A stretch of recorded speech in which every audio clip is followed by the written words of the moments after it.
Hey guys, my name is Lily and this device is one of the reasons why we might face a blackout this winter. So as you guys know, we are in a pretty dire situation here in Austria and Europe. We do not have enough of natural gas, and because we have less natural gas, we will also have less electricity because a lot of our electricity is produced in natural gas plants. Now the natural gas price here in Europe is skyrocketing, and a lot of people have now bought heating devices like this one here because they say, hey, if the natural gas runs out or if it's becoming too expensive, I just turn it off and instead I'm going to use this heating device. Now the problem with this heating device is that even such a small device is drawing a whole lot of energy. So for the biggest setting here, this device is using 2000 watts. Now imagine if every family in Europe is using a couple of those the entire day. That would be a huge load, and that might lead to a blackout. So this is only one reason why a blackout might come, but this is a pretty logical reason, because now a lot of people say, hey, it's too expensive, I don't want to buy this natural gas, but I don't have the money for another expensive heating unit, like for example heat pumps and so on, or solar panels on my roof. So I'm just gonna buy this here and use it when it's getting too cold in my flat. Yeah, and these devices, among other reasons, might lead to a blackout this winter, which is of course really, really bad. Now here in Austria we are in the lucky situation that we have some really big water plants, and those plants, they can restart even without electricity, so they have a black start capability, and those water plants, they can restart other power plants in Austria. So if we face a blackout in Austria, there's a high chance that they can reinstate the electricity in only 2 days. Now in Germany it's actually taking a little bit longer. Experts estimate that it will take 7 days until the electricity is reinstated. Yeah guys, so this is the problem that comes with these small heating devices. But other than that, these devices are great, they are cheap, they are very safe, they are not producing any carbon monoxide, they do not produce any fumes that stink. So I think it's the safest option that a lot of people have. So small little device, great, cheap, and in a lot of stores they are now sold out in Europe. Okay, next I want to bring to you some more news. So there's one supermarket chain in Austria which is called Spar, and they are preparing themselves for a blackout. So they say they want to, in case of a blackout, give away food and water and drinks for a little money. And they also have made a pretty earnest statement. So they say that they are now teaching the staff. So in case that it comes to looting and robberies inside of the supermarket, the staff is advised not to interfere. Okay? So it says keine Gegenwehr, which is German for not doing anything. And they should de-escalate and try to avoid any physical fights. So that's what they are advised to do. So now the question is why they are advising their staff not to interfere with robberies and looting. Well, maybe it's because they are anxious that people will damage their inventory. So if they damage, for example, all of the windows and smash the windows, or if they damage the freezers and other shelves, then it's really bad for the supermarket store, and then they cannot reopen quickly.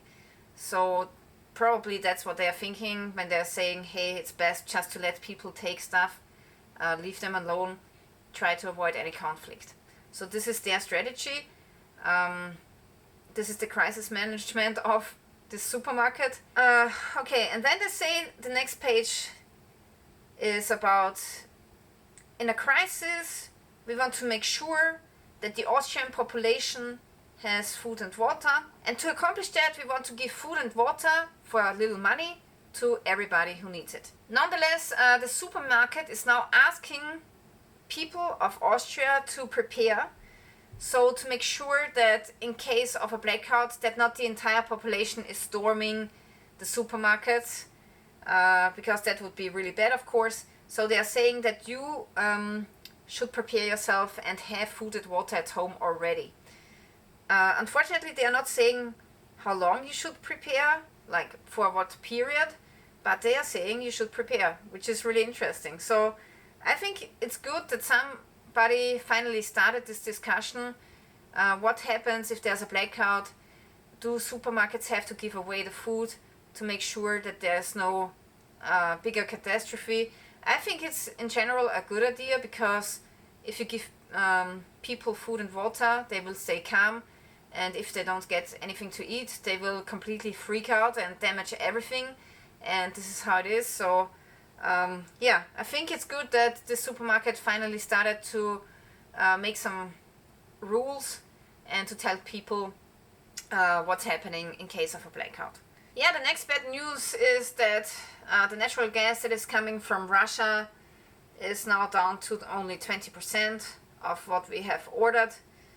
So it's looking really dire. And also I have the impression that a lot of European politicians now get really nervous, because they don't know what's going to happen actually. So they try implementing some emergency plans now with the natural gas. But yeah, the fear is that it's just not enough to supply Europe over the winter. Yeah, and another news that I read today is that they want to shut down the lanterns on the street lights, earlier than usual, in order to save some energy. But they said it's not going to be so much energy saved, so much electricity saved, because we already have changed out the bulbs to LED bulbs, which already saved us 80% of electricity. So the potential of saving electricity by lighting is not that great anymore. Yeah, so this is the news that I have from Europe. And it's getting worse every week, actually. So if you are not preparing yet, then I really want to urge you to start prepare. Here you can see my supplies that I have.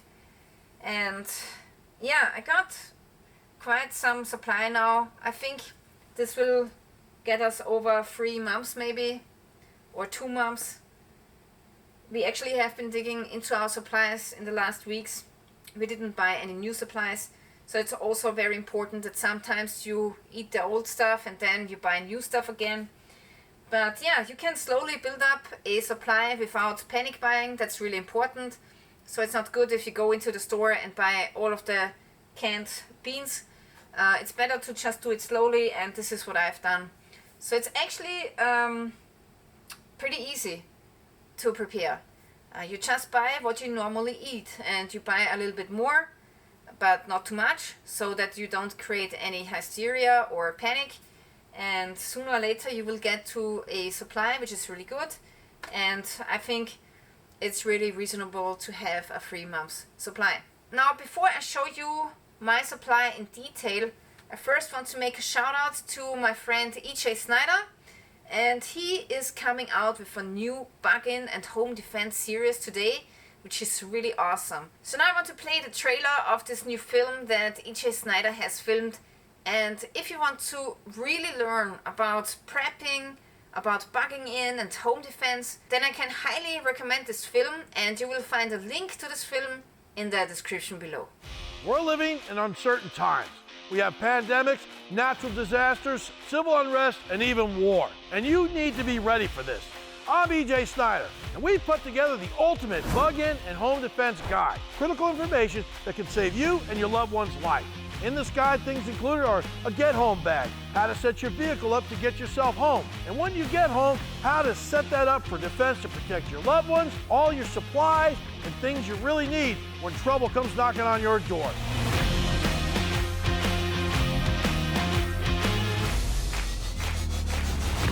This guide is designed for everyone, no matter what your background or your circumstances, whether you're living in the city or in a rural area, whatever your budget is. This is the framework for you to defend your home and be prepared for anything.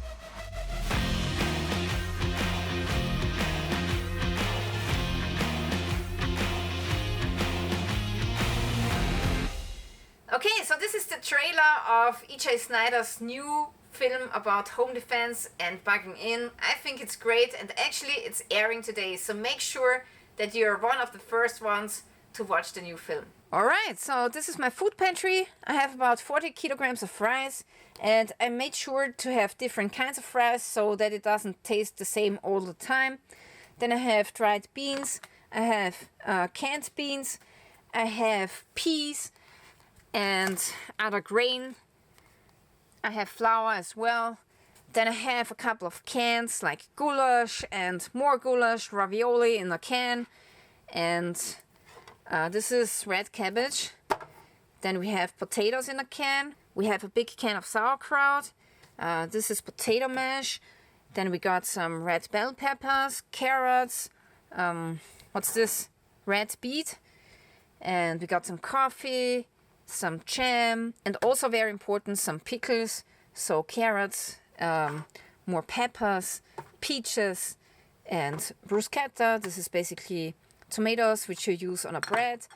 Then we have garlic, artichokes, cherries, more beans, and a whole lot of more peaches, and this is peas. So here we got most of the things that we need.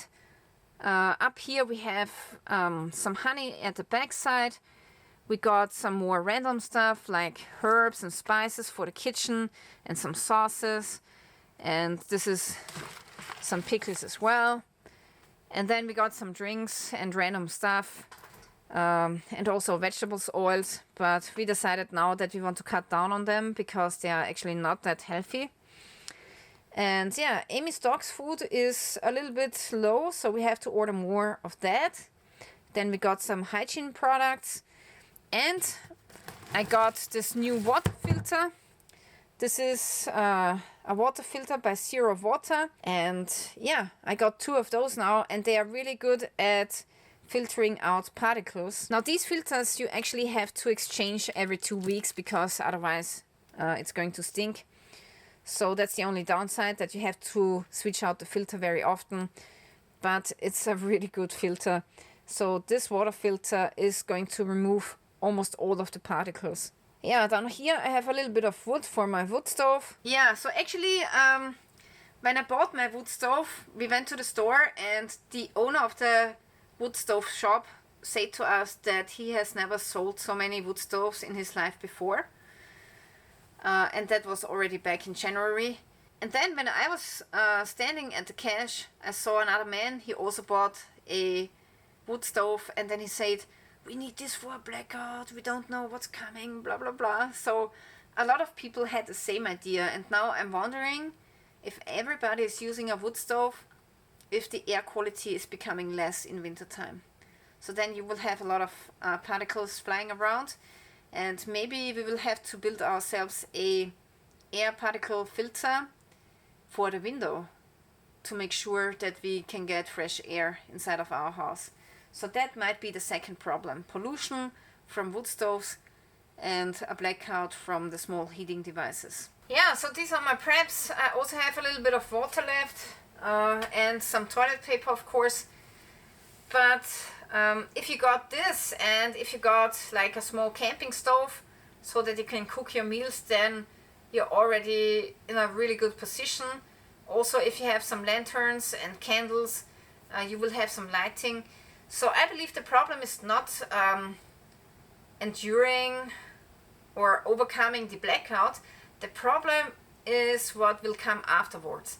So if the entire supply chain collapses because no truckers can drive food to the supermarket, and because supermarkets are losing the ability to freeze and to cool foods, this will become a real problem. Also, if you have, like, if you are a farmer and you have a stable with hens, chickens, or pigs, for example, those stables, they need a constant air circulation. So if the fan is not working anymore, then those animals will die. And those are all problems that will come with the blackout. And these problems are probably more severe than the blackout itself for us humans. So as long as you have a warm house with a wood stove, a little bit of food, and some means to cook your food and to boil some water maybe, then you should be fine. So the real question is, how long will the blackout take? So let's hope if it comes to blackout that we can quickly restart the system. Then it's not too bad, but if it's taking longer, then we are really in a bad situation. We already are in a bad situation here in Europe, but it can always get worse. Alright guys, so this is it for today. A small prepping video which might help you to kick your ass if you're not prepping yet. Please, I'm urging you, start prepping, because the more people have supplies at home, the less chaos we will have on the streets.